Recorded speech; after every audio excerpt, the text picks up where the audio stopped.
عليكم ورحمة الله وبركاته. ازيكم يا حبايبنا، عاملين ايه؟ معانا النهاردة يعني وصفة بسيطة قوي قوي قوي.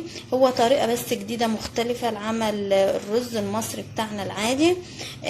هو عبارة عن رز مبهر ببهارات يعني مختلفة. تعالوا نشوف مع بعض المقادير.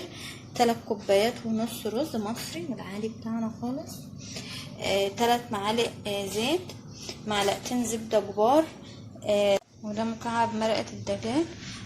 معانا هوت البهارات بتاعتنا، ملح وفلفل ومعلقة يعني كبيرة او يعني مش كبيرة قوي، يعني وسط كده، بهارات مشكلة، معلقة توم بودرة ومعلقة بصل بودرة وبابريكا وكاري وبهارات فراخ. ويلا نبدأ نشوف مع بعض هنحضر الوصفة دي ازاي. اهو ننزل بقى دلوقتي بالزيت. ماما نزلت ب3 معالق الزيت، ننزل بعدها بالزبدة على طول اهي.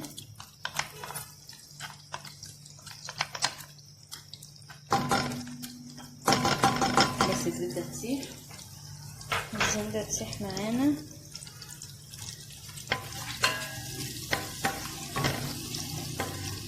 زي ما اتعودنا ان احنا بننزل بالرز ونغلفه بالمادة الدهنية. ده اي رز.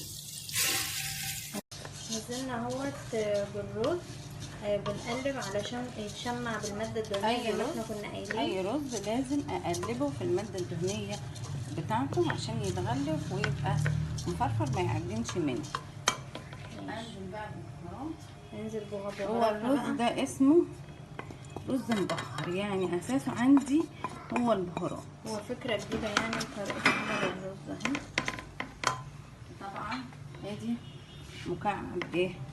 مرقة الدجاج. ايوه، بقلبها طبعا وبعدين انزل عليه بالميه. انا حاطه 3.5. حط ايه؟ حط 3 4 علشان السوا يعني.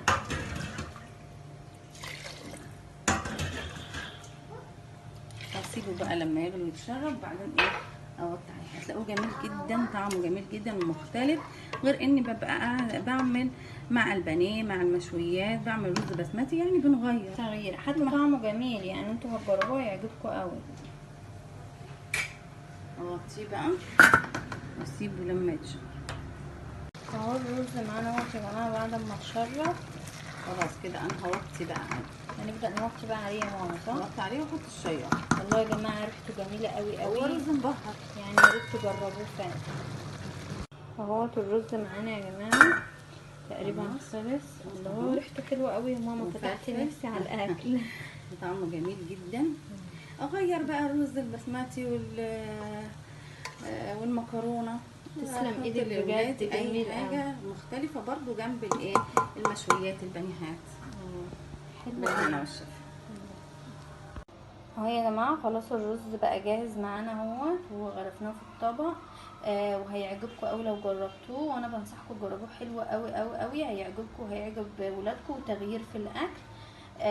ولو عجبكم الفيديو اعملوا لنا اشتراك للقناه وفعلوا الجرس عشان يجيلكم مننا كل جديد، واعملوا لنا لايك، وصلوا الفيديو بتاعنا لاعلى نسبه لايك، واعملوا لنا كومنت وقولوا لنا رايكم ايه في الرز، ويا رب يعجبكم. باي باي، بألف هنا.